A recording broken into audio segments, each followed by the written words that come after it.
اور ابھی ہماری بہن نے آپ کو بتا دیا کہ بقرہ کی آیت 165 ہے، اللہ تعالیٰ فرماتے ہیں والذین آمنوا اشد حبا للہ، اہل ایمان سب سے زیادہ اللہ سے محبت کرتے ہیں۔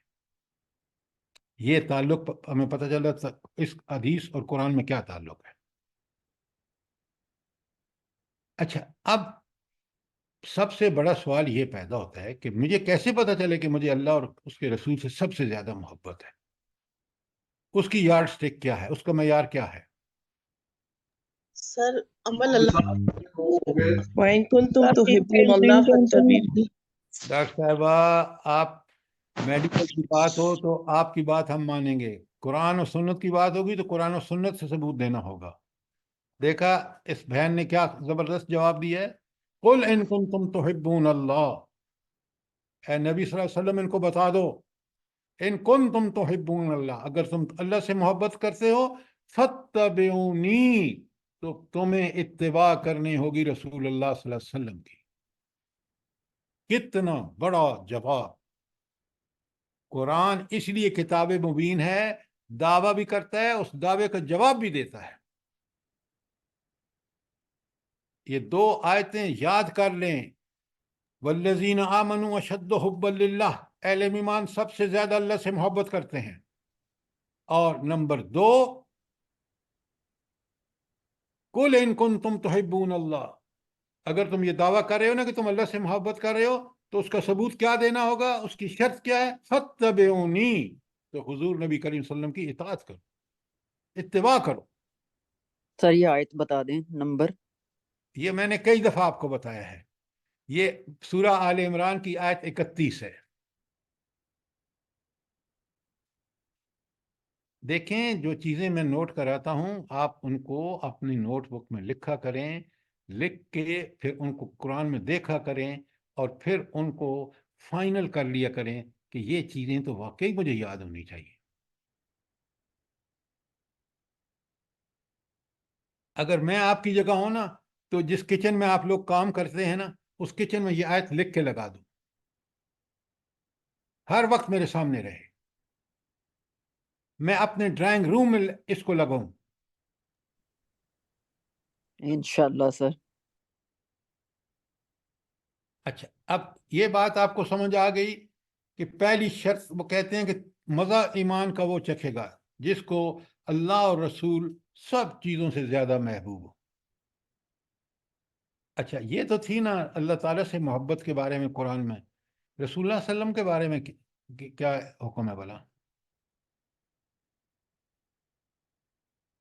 بتائیں نا اطیعوا وَأَطِیعُوا اللہ اللَّهَ واطیعوا وَأَطِیعُوا الرسول۔ الرَّسُولَ۔ جی وَأَطِیعُوا اللَّهَ وَأَطِیعُوا الرَّسُولَ۔ نہیں، محبت کی بات کریں، یہ اطاعت کی بات ہے۔ اطاعت آپ جب کریں گے جب آپ محبت ہوگی، تو محبت کی آیت بتائیں نا۔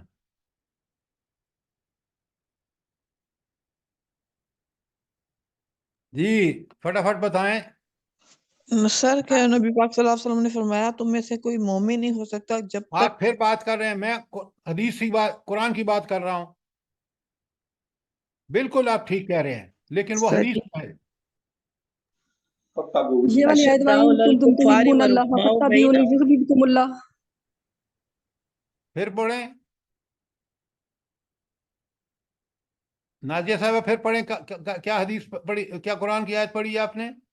وَإِن كُنتُمْ تُحِبُّونَ اللَّهَ فَاتَّبِعُونِي يُحْبِبْكُمُ اللَّهُ۔ لا حول ولا قوت الا باللہ۔ یہ میں آپ کو ابھی بتا چکا ہوں، یہ اللہ سے محبت کے بارے میں ہے۔ میں آپ سے سوال کر رہا ہوں رسول اللہ صلی اللہ علیہ وسلم کے محبت کے بارے میں قرآن میں کیا آیت ہے؟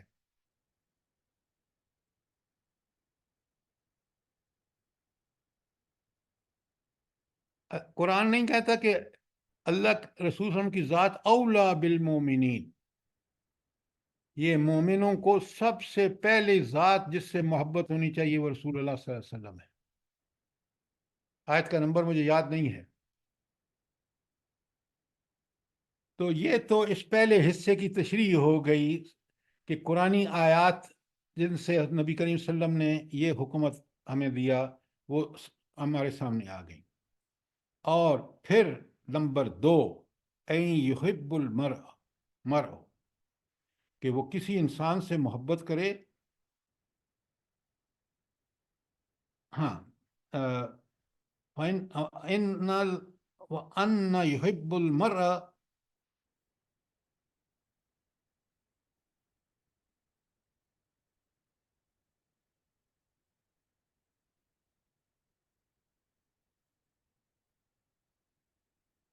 ہاں جی بسم اللہ الرحمن وَأَن يُحِبُّ الْمَرْءُ لِيُحِبُّهُ إِلَّا اللَّهُ، اور کسی آدمی سے محبت صرف اللہ کی خوشنودی اور اللہ کی رضا کے لیے کرے. ہم محبت کس کے لیے کرتے ہیں؟ جلدی بتائیں. یہ فطری محبتیں چھوڑ دیں، والدین کی، بھائیوں بہنوں کی اللہ نے رکھی ہے، لیکن اس کے علاوہ جن لوگوں سے ہم محبت کرتے ہیں یا ان سے تعلق پیدا کرتے ہیں کس قسم کے لوگ ہوتے ہیں؟ وفات کسی کی دنیاوی وجہ فائدے کی وجہ سے. ہاں دنیاوی فائدے یا ان کی دنیاوی جو بلندیاں ہیں، جو ان کو عہدے ہیں، جو ان سے کبھی ہمیں فائدہ پہنچ سکتا ہے. یہ ہے ہمارا وتیرہ.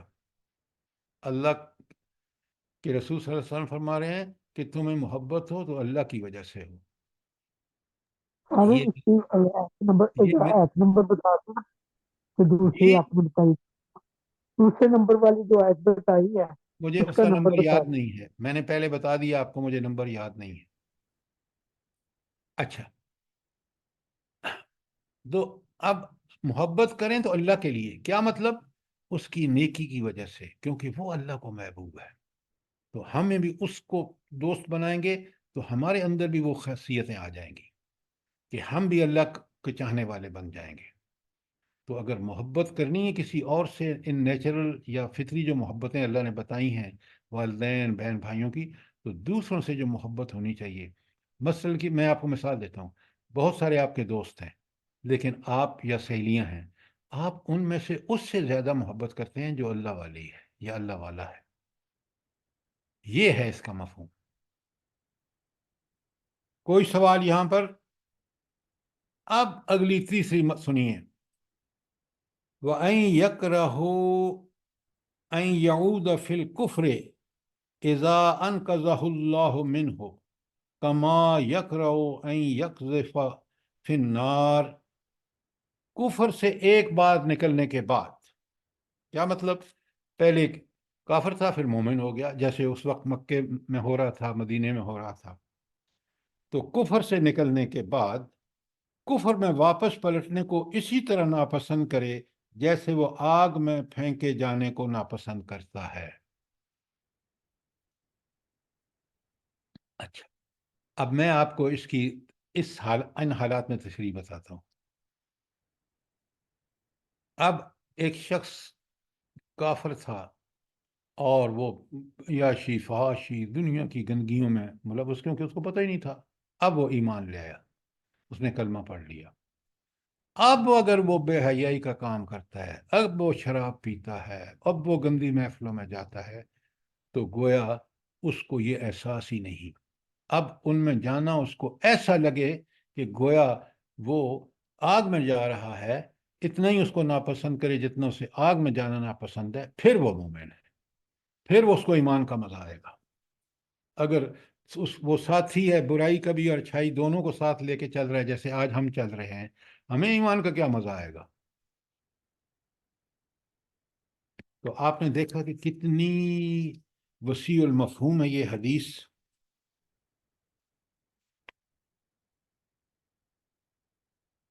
تو آج ہم نے ختم کر لیا کیا چیز؟